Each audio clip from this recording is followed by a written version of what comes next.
We are at REI 2025. I am with Mr. Anirban Das, VP Sales and Marketing at Credence Solar.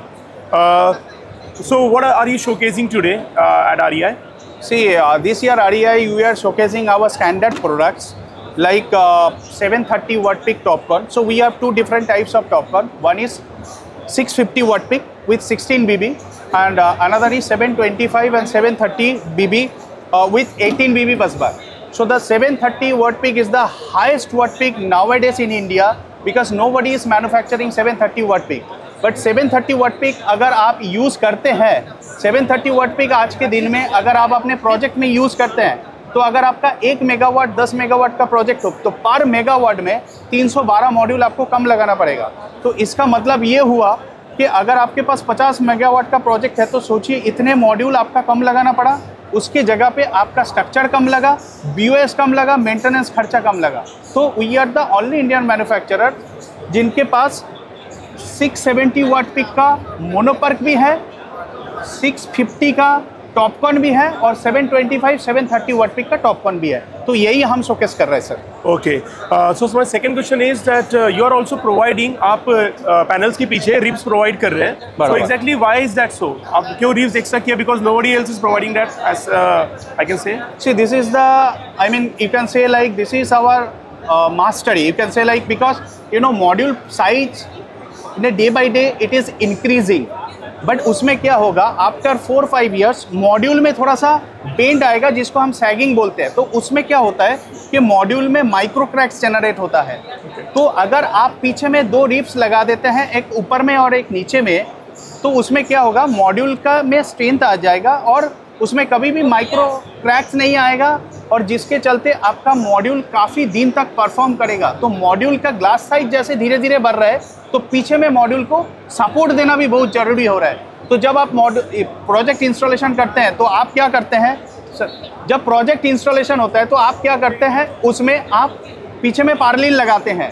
तो पार्लिन के बीच में और glass के बीच में मॉड्यूल के बीच में गैप रहता है तो उसमें भी सैगिंग आ जाएगा। तो इससे क्या किया हमने पीछे में रिब्स लगा दिया जिसमें मॉड्यूल में कभी भी सैगिंग नहीं आएगा sir. Okay, and going like coming from that point, you are also like, do you have any thought about that nowadays modules are mostly about price oriented instead of technology oriented? People are first asking how much will it cost, so your views on that? See my concern is to the industry like जो अपने बड़े EPC project लगा रहा है, domestic project लगा रहा है, INC I mean जो डेवलपर है, इंडस्ट्रियलिस्ट है, तो हम सब लोगों को एक ही चीज़ बताना चाह रहे हैं कि मॉड्यूल कभी भी प्राइस ओरिएंटेड नहीं होना चाहिए। कि मॉड्यूल में आपको टेक्नोलॉजी जानना है कि आप सेल कितने एफिशिएंसी का यूज़ कर रहे हैं, उसके बेसिस के ऊपर आपका मॉड्यूल का वाट पिक डिपेंड करता है।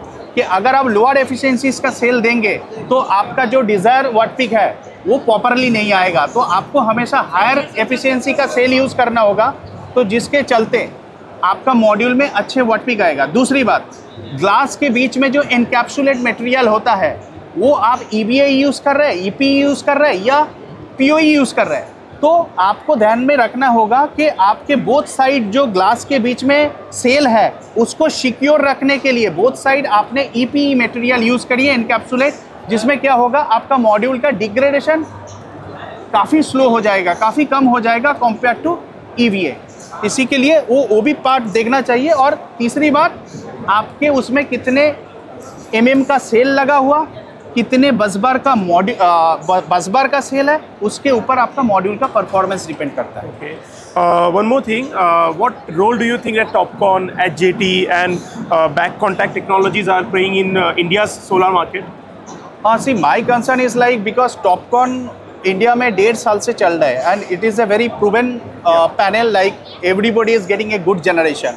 बट अभी HJT, IBC वो अभी इंडिया में अभी कोई प्रोजेक्ट लगा नहीं है। तो उसमें आपको हमें जनरेशन के बारे में पूरा डेटा नहीं है कि उसमें परफॉर्मेंस कैसे आ रहा है, कौन सा इन्वर्टर के साथ उसका कंपैटिबिलिटी है।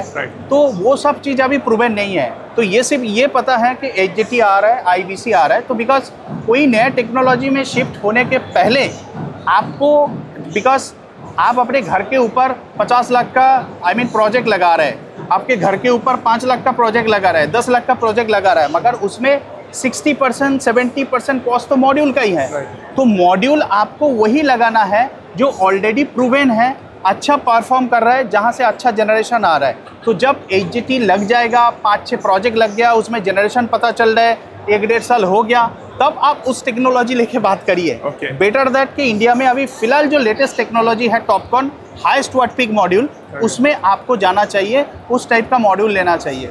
Okay, so my last question for the day, 26-27 के लिए आपका कोई एक्सपांशन प्लान्स है, first of all in the market, and second in another technology other than TOPCon? See Cadence is the only single manufacturer. जब हमने 2022 में जब India में पहला हाईएस्ट वाट पिक का मॉड्यूल कंसीडर किया जाता था 550, and that time we are manufacturing 650 monoperc. तो हम आज के दिन में 730 बना रहे। आप इंडस्ट्री सोच रहे हैं कि हायर एफिशिएंसी मॉड्यूल की तरफ जाना चाहिए, तो हमेशा टेक्नोलॉजी में हम कहीं स्टेप आगे हैं। तो हमें ये लग रहा है कि अभी 730 टॉपकॉन का जो मॉड्यूल है ये काफ़ी अच्छा चलेगा और काफ़ी दिन चलेगा। तो अभी एक्सपेंशन प्लान में मेरा जो है अभी 2.2 गीगावाट हमारा फैक्ट्री हो गया, तो हम अभी उसी को कंटिन्यू करेगा, और हमारा 4 गीगावाट का सेल लाइन आ रहा है, जिसको हम 2026 के अंदर में टारगेट लेके चल रहे हैं कि हम उसको कंप्लीशन कर लेंगे। तो ये हमारा अभी एक्सपेंशन प्लान है। Okay, that's great. Thank you so much. Nice talking to you.